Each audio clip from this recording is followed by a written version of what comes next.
so great, PennDOT. I don't understand why it literally takes 2 months and still no progress.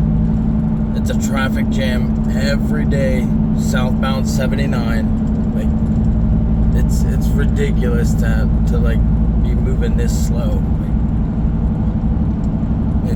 This has literally been blocked off for 2 months, and nobody's ever out here working.